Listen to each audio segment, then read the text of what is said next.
2015년 IT 업계에 거세게 불고 있는 사물 인터넷 열풍. 새로운 연결을 통해 새로운 세상이 열리게 된다. 우리 생활을 윤택하게 만들어주는 최첨단 기술 사물 인터넷. 낚시, 디지털 렌즈 등 그 영역을 점점 더 확장하고 있는데 사물 인터넷, 과연 앞으로 우리에게 어떤 의미가 될 것인가? 오늘의 주제 바로 사물 인터넷, 인터넷 오브 띵, 인터넷의 모든 것. 사물끼리 인터넷으로 연결돼 정보를 주고받는 게 바로 사물 인터넷인데요. 역사의 시작은 바로 1980년 카네기 멜론 대학교의 음료 자판기가 시초라고 합니다. 인터넷을 통해서 자판기의 상태를 실시간으로 파악하고 채워 넣어야 하는 음료와 온도까지 확인을 한 건데요. 가끔 이렇게 마시고 싶은 음료 있으면 꼭 품절. 이런 경우 많은데 이 자판기는 그럴 일이 없을 것 같습니다. 작은 자판기에서 시작한 아이디어가 앞으로 2020년까지 사물 인터넷을 통해 19조 달러, 이경 704조 3천억 원, 일십, 백, 천만, 십만, 백만, 천만, 억, 십억, 백억, 천억, 조, 십조, 백조, 천조 등 내 아들의 아들의 아들의 아들의 아들의 아들의 아들의 아들의 아들의 아들의 아들의 아들의 아들의 아들의 아들의 아들의 아들까지 번 돈 다 합쳐도 안 되는 돈. 요 정도의 경제적 가치 창출을 예상하고 있다고 합니다. 정말 대단하죠. 아무튼 이 대단한 사물 인터넷, 국내외 내놓으라 하는 기업들이요 총알을 쟁전하고 이 사물 인터넷 전쟁에 뛰어들었는데요. 하드슈에서 알아봤습니다. 화제의 사물 인터넷 베스트 5입니다. 포크가 음식을 빨리 먹지 말라고 경고한다면 빠른 속도로 음식을 먹을 경우에 포크가 경고음을 울리면서 식사 속도를 늦추도록 유도를 한다고 합니다. 동작을 감지하는 센서와 포크 사용 빈도 등을 기록하는 마이크로칩이 내장되어 있기 때문이라는데요. 스트레스 엄청 받을 것 같습니다. 빨리 먹으면 삐삐삐 알았어 천천히 먹게. 초보 엄마 아빠들은 주목해 주시기 바랍니다. 아기가 똥을 싸면 알려주는 기저귀가 있다고 합니다. 기저귀 안쪽에 가로 8cm, 세로 5cm 정도의 회로가 부착되어 있고요. 온도, 압력, 습도 등을 측정해서 아기가 용변을 받는지 확인을 해서 알려준다고 하는데요. 심지어는 아기의 소변 성분을 분석해서 건강 상태를 알려주는 어플까지 있다고 합니다. 이 기저귀가 일회용일 텐데 일회용 기저귀 엄청나게 많이 쓰잖아요, 사실. 진짜 기저귀 값이 제일 많이 들어.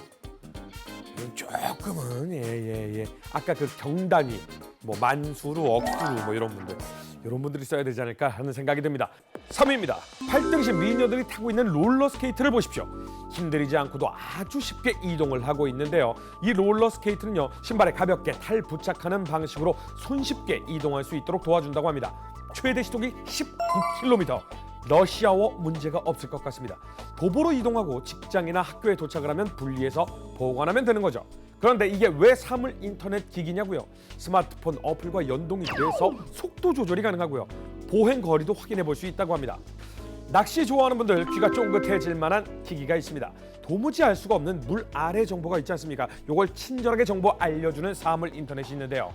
100g 정도로 가벼운 이 기기를 물에 담근 다음에 블루투스로 어플과 연동해서 사용을 하면 된다고 합니다. 물속을 환히 살펴볼 수 있을 뿐만 아니라 달력, 카메라, 일기예보, GPS, 지도, SNS 등과 연동이 가능하다고 합니다. 야, 요거 낚시꾼들이 물속을 보고 여기 고기가 있네 하고 던져가지고 물어 잡았다 이렇게 하는 거 아니에요. 와우. 대망의 1위입니다. 스마트 컨택트 렌즈가 되겠습니다. 언젠가는 거실 바닥에 누워서 상상만 하면 스카이 다이빙을 할 수 있지 않을까요? 소개팅을 하거나 연애를 할 때도 도움이 되지 않을까라는 생각이 듭니다. 지나가다가 탁 쳐다보면 저 사람의 이상형이 나오는 거죠. 삐삐삐삐삐삐. 저 사람은 나를 좋아할 것 같습니다. 안녕하세요. 전화번호 좀 주시겠습니까? 죄송합니다. G사에서 발표한 콘택트 렌즈에는요, 칩과 센서가 내장이 돼 있는데요. 당뇨병 환자가 착용을 하면요, 렌즈가 눈물을 이용해서 1초에 한 번씩 글루코스를 측정해서 보다 신속하고 정확하게 인슐린 투입이 가능해지고요. 맹인이 착용을 하면요, 보도를 걷거나 길을 건널 때 렌즈가 길을 분석해서 알려준다고 합니다. 얼른 출시가 됐으면 좋겠습니다. 사람이 할 수 있는 영역과 사물 인터넷이 할 수 있는 영역 잘 나누는 것이 중요하다는 생각이 드는데요. 전문가를 모시고 사물 인터넷에 대해 더 자세히 이야기 나눠보도록 하겠습니다. 안녕하세요. 반갑습니다. 예, 안녕하십니까. 네. 인터넷 아니시죠? 사람이시죠? 사람 많습니다. 자, 여기 앞에 있는 것들이 다 전부 다 스마트 사물 인터넷 기기라는 거죠? 예, 그렇습니다. 저 오른쪽부터 이제 스마트 화분. 화분. 예. 이건 스마트 호신 장치. 호신 장치. 예. 네네네. 이거는 스마트 방석. 스마트 방석이요. 예. 네. 요거는 스마트 칫솔. 칫솔. 예. 이거는 이제 스마트 도어록. 야, 이건 뭐 아주 다양한 그냥 게 주변에 전부 다 스마트하네요. 전기 장치에 통신 기능하고 센서 기능들이 다 들어 있어서 저희들하고 통신도 할 수도 있고 저희들한테 도움을 줄 수 있는 그런 장비들입니다. 그냥 보기에는 사실은 평범한 방석, 화분 뭐 이런 것 같은데. 스마트 방석부터 한번 보여드리겠습니다. 이거 한번 앉아 보시겠습니까? 아, 여기 앉으라고요? 예. 이 위에요? 앉은 자리에 놓으시고 네. 한번 여기 올라- 그러면 앉으면 되는 거죠? 예. 한번 올라서 보십시오. 앉았습니다. 예. 진동이 느껴지시죠? 아, 이게 제가 앉았다라는 표시군요. 예. 어떻게 앉았는지를 알 수가 있고요. 그러니까 주로 보통 자세가 나쁜 경우가 척추 측만인 경우 또는 이제 보통 뒤로 바짝 당겨 앉지 않는 경우가 많습니다. 그랬을 때 이제 그 누적이 되면 허리가 많이 아프거든요. 네. 지금 이거 보시면은요, 제가 이렇게 앉으면 여기에 표시가 됩니다. 그래서 예를 들면 제가 이렇게 오른쪽으로 이렇게 만약에 이렇게 이러면 방송에서 진동이 오네. 엉덩이 엄청 만지는데요, 얘가? 조심하셔야 됩니다. 징징징징 울려요. 예. 그럼 똑바로 앉으면 안 울려, 안 울려. 아, 울려. 야, 이게 예전에 학교 다닐 때 공부할 때나 이럴 때 보면은 뭐 식사할 때나 이러면은 예. 어머니나 아버지가 허리 똑바로 펴고 앉아. 그거 부정하게 하지 마. 이런 얘기를 하셨는데 맞습니다. 방석이 하고 있네요. 예, 그걸 그대로 하고 있습니다. 굉장히 건강에 도움이 좀 되겠네요. 자, 이번에는 좀 화분이 이제 보이고 있는데 사실 우리가 여행 가거나 뭐 아니면 정말 바쁜 일이 좀 많거나 하면 화분이 어느 날 봤는데 바싹 말라 있는 경우가 종종 있거든요. 예. 근데 그걸 해결해 준다고요. 여기 보시면 이렇게 어플이 있어요. 근데 이 물 주세요라는 버튼을 물방울 버튼을 딱 누르면 이게 물을 줘요. 왱 소리 나죠. 예, 여러분 제가 실례하는 게 아닙니다. 물을 좀 주고 있는 겁니다. 여기 보면은 이제 온도 습도라든가 뭐 이런 것들을 다 확인을 할 수가 있어요. 예, 그렇죠. 54%뭐 온도 퍼센테이지 이런 것들을 다 확인할 수가 있는데 화분 안에 온도 센서, 습도 센서 같은 게 내장이 되어 있고 네. 그 외에 이제 그거를 판단할 수 있는 MCU라고 하는 CPU 같은 게 들어가 있고요. 그걸 알려줄 수 있는 무선 통신 장치가 내장되어 있습니다. 이런 것들이 있어서 스마트폰하고 연동해서 알 수가 있는 거죠. 아무튼 뭐 여행을 가거나 할 때도 굉장히 마음 편하게 다녀올 수가 있을 것 같습니다. 자, 이번에는 버튼이 있습니다. 저는 사실 이건 전혀 모르겠어요. 자동차 갈 때 누르면 삑삑 하고 열리는 약간 그거 비슷한데. 맞습니다. 스마트 호신용품입니다. 뒤에서 치안이 따라온다고 생각하시고 가운데 버튼 한 6초간 한번 눌러보십시오. 아, 이 버튼을 눌러보라고요? 예. 알겠습니다. 그러면 제가 나가서 치안이 쫓아오는 것처럼 한번 눌러보도록 하겠습니다. 네, 제가 여기서 이제 집에 가는 길인 거죠? 네, 집에 가는 길인데 가다가 불안하면 어머 이상하게 생긴 남자가 쳐다오. 쫓아오고 있어. 눌러야겠다. 6초간 누르고 있습니다. 예, 6초간 누르시면 됩니다. 나 너 봤어? 나 너 봤어? 예. 근데 이렇게 소리가 나도 안 도망가는 사람들 있잖아요. 그럴 수 있죠. 그럴 때는 9초를 누르시면 됩니다. 9초를 눌러보라고요? 예. 계속 쫓아와. 내가 소리 내고 있는데 계속 쫓아와. 계속 쫓아오고 있어. 어떻게 하지? 누르고 있는데?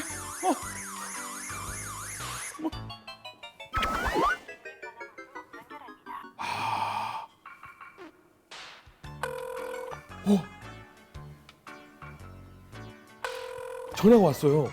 예, 긴급 설정한 전화. 전화번호로 통화가 연결되고요. 바로 위치 추적 기능으로 위치가 전송이 됩니다. 그리고 112로 설정해 놓았을 때는 휴대전화의 위치로 긴급 지원을 보내주시기 바랍니다라는 메시지가 112로 바로 전송이 됩니다. 그리고 스피커폰으로 통화도 바로 할 수 있습니다. 소름. 소름. 이게 자동으로 설정해 놓은 전화. 그러니까 112로 하면은 경찰서로. 그렇죠. 제가 원하는 번호로 설정을 해놓으면 그 번호로 예. 통화가 가는 거잖아요. 통화 가능할 수도 있고 뭐 맞으면 맞는 소리가 다 경찰에 전달도 되고. 그건 좀 무섭습니다, 대표님. 맞는 소리는 좀 그렇고요. 예. 정말 이거 하나로도 굉장히 좀 여성분들 귀갓길이나 뭐 밤길, 학생들, 어린이들 굉장히 안전해지겠다는 생각이 좀 드네요. 예, 많이 도움이 될 것 같습니다. 네. 자, 그리고 저희가 안전에 대해서 굉장히 민감한데 도어록, 스마트한 도어록이 나와 있습니다. 스마트폰이 가까이 대기만 하면 문이 열리고 또 만약에 친척이 왔는데 집에 아무도 없다. 네. 예, 그럴 경우에는 그분이 이제 열 수 있게 그분 스마트폰으로 열쇠 키를 전송해 줄 수가 있습니다. 스마트폰으로 문을 연다고요?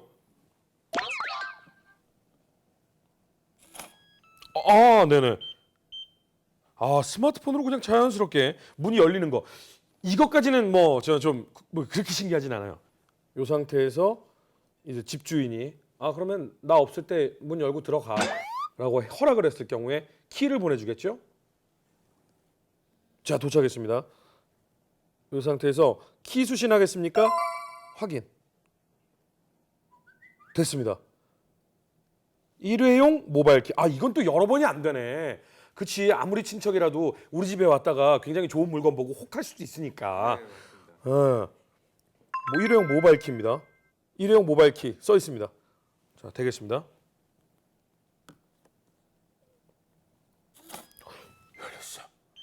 열렸어. 야, 남의 집 문 여는 기분 같은 그런 설레임이 좀 있는데. 한 번만 쓰면 삭제가 됩니다.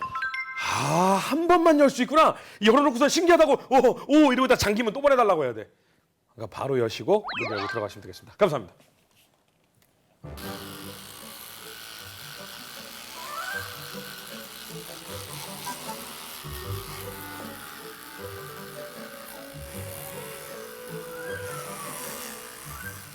얘 울어. 얘 울고 있어. 왜 울어? 잘못 이를 닦고 계시는 겁니다. 제가 잘못 뒤 닦는 게 얘가 알아요? 예, 그렇죠. 예, 안에 센서가 들어 있어서 예, 팔의 방향, 이래 각도 이런 형태로 해서 바르게 닦는지를 판단을 하고 또 정해진 시간만큼 또 닦아야 되고 정해진 시간만큼 안 닦으면 또 뭐라 그래요? 또 뭐라 그럴 겁니다. 야, 이제 뭐 앉는 자세부터 시작해가지고 이 닦는 것까지 뭘 그냥 여기저기서 그냥 잔소리가 계속 들어오네. 이게 사물 인터넷이 참 편리하기는 하지만 스트레스도 엄청나게 많이 받을 것 같다. 뭐 이런 생각이 좀 듭니다. 본인이 알아서 잘 조정하시면 되죠. 알겠습니다. 항상 바른 자세, 생활 습관 예. 갖도록 노력을 하도록 하겠습니다. 자, 사물 인터넷 과연 실생활에 어떻게 활용을 할 수가 있는지 한번 알아봤습니다. 자, 여긴 비닐하우스 아닌가요? 약 9만 제곱미터 규모의 화훼 재배 농가인데요. 사람이 눈에 띄진 않지만 저절로 관리가 되고 있습니다. 바로 사물 인터넷을 이용한 자동 관리 시스템 때문입니다. 농민들이 일손 정말 많이 덜 수 있을 것 같습니다. 창문과 보온 커튼이 센서에 의해 자동으로 작동하면서 온도와 습도를 조절하고 물주기도 자동으로 이루어지고 있는데요. 집안에서 쉬면서 CCTV로 확인해 볼 수도 있다고 합니다.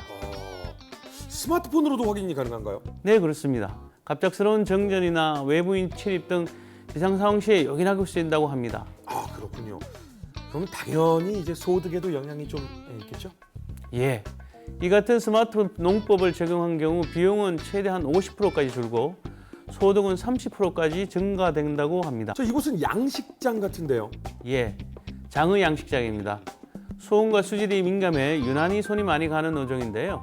이 양식장은 수초마다 센서를 실시간으로 수조 상태를 확인해서 수온을 조정할 수 있다고 합니다. 양식장도 선진국화 되겠군요. 네, 이건 또 뭡니까? 홍수 등의 자연재해를 줄일 수 있다고도 합니다. 이곳은 국지성 호우와 태풍으로 엄청난 피해를 입었던 전북 남원시인데요. 사물 인터넷 시스템 도입 후 2012년 발생한 태풍 무이파에도 끄떡없었다고 합니다. 강우 예측과 실시간 수위, 강수 자료와 관리, 홍수 예측, 설비 원격 제어 등 IT 기반 세계 최고 수준의 물 관리 시스템이 제 역할을 톡톡히 했다고 하는데요. 그러니까 전국적으로 이게 확대되면 정말 피해 많이 줄겠네요. 이 외에도 또 사물 인터넷이 우리의 일상에 어떠한 영향을 끼칠 것이다 이렇게 예상을 좀 하십니까? 아무래도 고령화 시대가 되면서 건강과 수명에 관련된 헬스케어 제품들이 발전이 되고 신체 이상을 감지해 곧바로 의사에게 연락되고 처치를 받을 수 있겠죠. 그리고 집안의 모든 사물들을 인간의 의지로 움직일 수 있는 생활 분야도 있겠고요. 자신의 보금자리를 지킬 수 있는 보안 분야, 신생아들의 호흡과 우유 상태 등을 실시간으로 파악해 알려줄 수 있는 육아 분야 등 정말 다양한 분야에 영향을 끼치리라고 생각됩니다. 근데 사실 제대로 된 사물 인터넷이 본격화되려면 아직 멀었다라는 의견도 좀 있어요. 대한민국의 사물 인터넷 순위가 현재 세계 12위에 그치는 걸로 조사되었는데요. 컨설팅 전문기업 액센추어가 국가별 사물 인터넷 준비 상황을 분석한 결과입니다. 1위는 미국, 2위는 스위스, 일본도 우리나라보다 순위가 높고요.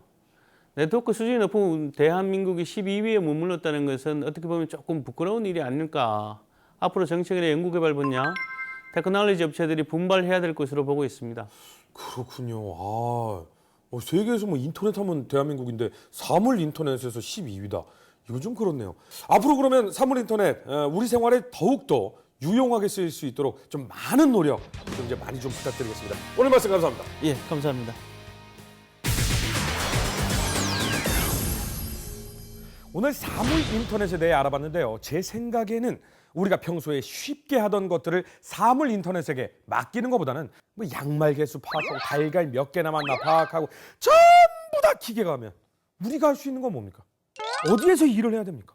네, 그러니까 좀 이제 보통 우리 같은 사람들이 좀 분석하기 어려운 거, 건강에 관련된 거, 안전에 관련된 거, 방대한 자료를 뭐 분석해야 되는 거 이런 것들을 좀 사물 인터넷으로 해결해야 되지 않을까 이런 생각이 듭니다. 허준의 수다와 함께하는 신개념 IT 매거진 핫 이슈 다음 주에도 핫한 소식으로 다시 찾아오겠습니다. 안녕히 계세요. 일부러 몇 번 봤나 이렇게 확인하면 스마트해져도 모르겠다. 5번 봤어요.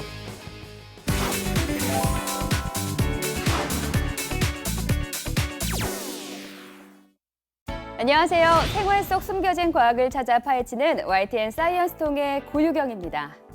만약 이것만 있다면 곡식이 없어도 채소와 함께 먹으면 생명을 연장할 수 있고 죽음에 다다르지는 않는다.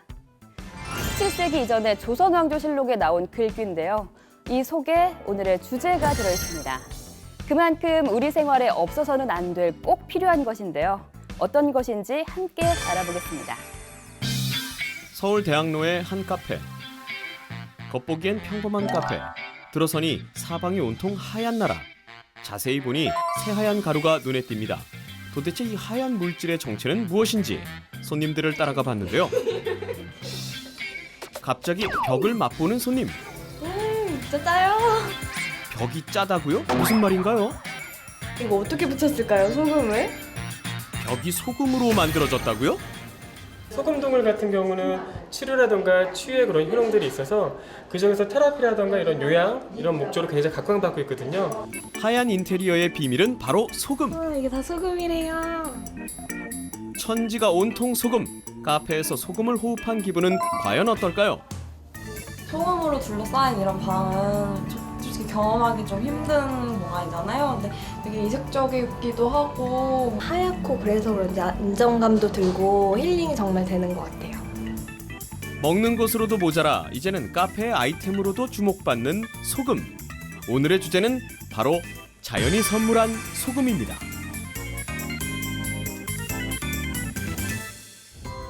소금 여행을 위해 도착한 이곳은 인천에서 배를 타고 10분 거리에 위치한 푸른바다 옆의 한 염전.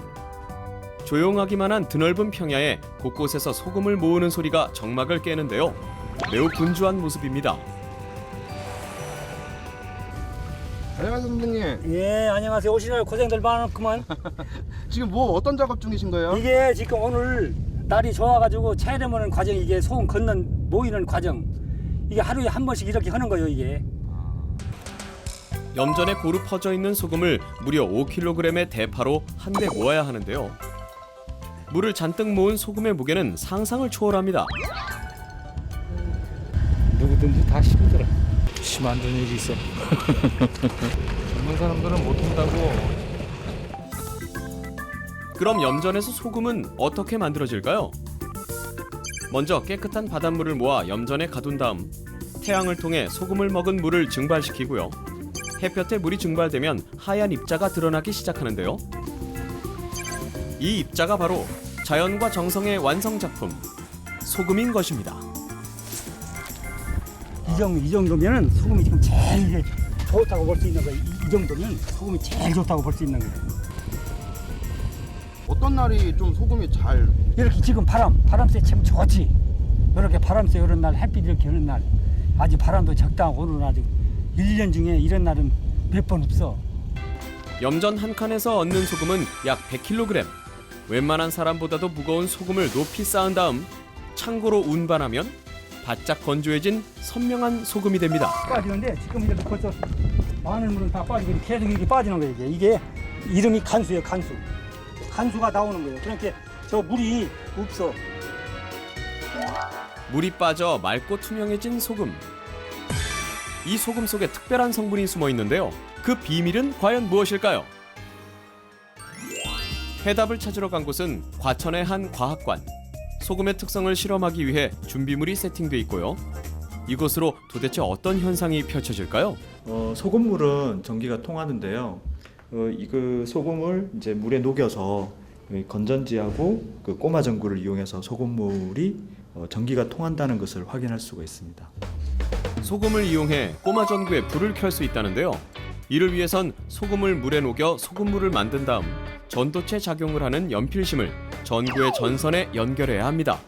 과연 전구에 불이 들어올까요? 제가 떼는 순간 불이 안 들어오죠. 근데 연필심에 이것을 연결하니까 불이 들어옵니다. 이유는 무엇일까요?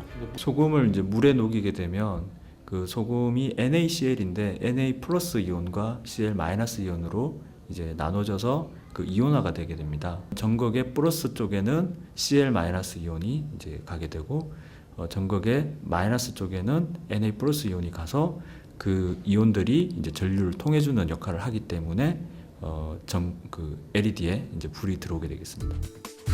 그렇다면 소금이 아닌 다른 물질을 물에 넣으면 역시 전구에 불이 들어올까요? 설탕물 그리고 순수한 물에도 전구를 연결해 봤지만 결과는 둘 다 꽝! 설탕에 있는 그 분자 그 자체가 좀 그 물에서도 작게 이제 되는 것뿐이지 이온화되지는 않기 때문에 전기가 통하지 않게 되겠습니다. 물 속에 이제 불순물이 없는 거죠. 그 불순물은 전기를 이제 통해주는 역할을 하는 그런 불순물이 없기 때문에 전기가 통하지 않는 거고요. 소금이 만들어지는 원리부터 소금의 특별한 성질을 알아보는 실험까지 잘 봤습니다. 밥상 위에서 맛을 내는 데 사용되는 줄만 알았던 소금이 이렇게 전기도 흐르게 하고 우리에게 휴식을 주는 것도 모자라 살림살이에도 지혜롭게 쓰일 수가 있다고 하는데요. 소금을 먹는 것 외에도 또 어떻게 활용할 수 있는지 소금의 생활 속 지혜법 함께 파헤쳐 보겠습니다. 그 주인공을 찾아 달려간 곳은 부천의 한 가정집. 안녕하세요. 안녕하세요. 소금은 내게 맡겨라. 소금 활용 구단 박정민 주부. 먹는 줄만 알았던 소금 살림에도 특별하게 활용된다고요? 소금이 먹는 것 외에도 활용법이 되게 많거든요. 그래서 제가 실생활에 실천 중인 소금으로 살림 지키는 노하우 알려드릴게요. 먼저 소금 한 스푼을 물이 반 정도 들은 컵에 투척. 이 소금을 이젠 화장실에서 애용할 수 있다는데요. 평소 사용하는 칫솔을 소금물에 넣어 보관하면 청결한 관리 가능. 칫솔을 이렇게 소금물에 담가주면 칫솔에 붙어있던 세균이 소독이 되면서 칫솔 세균에 의한 잇몸병도 좀 예방을 하실 수 있고요. 칫솔에 담갔던 물은 1, 2주 정도마다 한 번씩 바꿔주시면 돼요. 다음 활용법, 소금으로 양치하기. 치약에 소금을 살짝 뿌려 양치하면 치아가 깨끗해진다고요? 소금이 들어있는 치약을 쓰게 되면 그 소금의 입자가 치아에 들러붙어서 치아에 끼어있는 여러 가지 음식물이라든가 이런 것들을 벗겨내는 이런 역할을 하게 되고요. 또 한편으로 우리 입안에 살고 있는 굉장히 많은 세균을 죽이는 그런 역할을 하게 됩니다. 안방으로 들어온 주부. 갑자기 소금통을 열어 침대 위에 소금을 뿌리기 시작하는데요. 도대체 무슨 일일까요? 이유는 침대나 이불에 소금을 뿌려 팍팍 문지르면 묵은 때가 제거된다는 사실. 또 이불에 소금을 뿌린 다음 청소기로 시원하게 밀면 보이지 않는 미세먼지도 소금에 의해 손쉽게 흡착. 이유는요? 얼룩에다가 소금을 뿌리게 되면 얼룩으로부터 물을 탈수시키기 때문에 얼룩이 잘 떨어져 나오게 됩니다. 그래서 그때 진공 청소기를 돌리게 되면 떨어져 나온 얼룩이 좀 더 쉽게 청소기 안으로 들어오게 되는 거죠. 부엌의 살림살이도 소금으로 해결할 수 있다. 그 주인공은 바로 가열 요리의 기본 프라이팬. 프라이팬에 남은 기름때와 얼룩 때문에 고민하셨던 분들, 이젠 소금을 뿌린 다음 휴지로 닦으면 얼룩이 쉽게 제거되고 잡내도 없어지니 걱정 그만! 반짝반짝 말끔해진 프라이팬 보이시나요? 또 즐겨 마시는 커피. 커피에 설탕을 넣은 다음 소금도 넣으면 달달한 맛이 더욱 강해져 맛을 한층 살립니다. 여러분도 소금 드시지만 마시고 이렇게 실생활에 두루두루 활용해 보세요. 너는 소금이 되어라.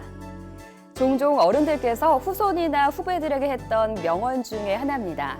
그만큼 어느 곳에서든 꼭 필요한 사람, 기둥이 되라는 큰 뜻을 지닌 충고가 아닐까 싶은데요.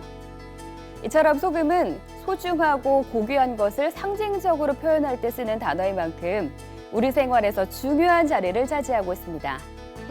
오늘부터 소금 드시지만 마시고요. 실생활에도 잘 애용해 보시면 좋을 것 같습니다. 생활 속 과학을 파헤쳐보는 사이언스통, 다음 시간에 뵙겠습니다. 안녕히 계세요.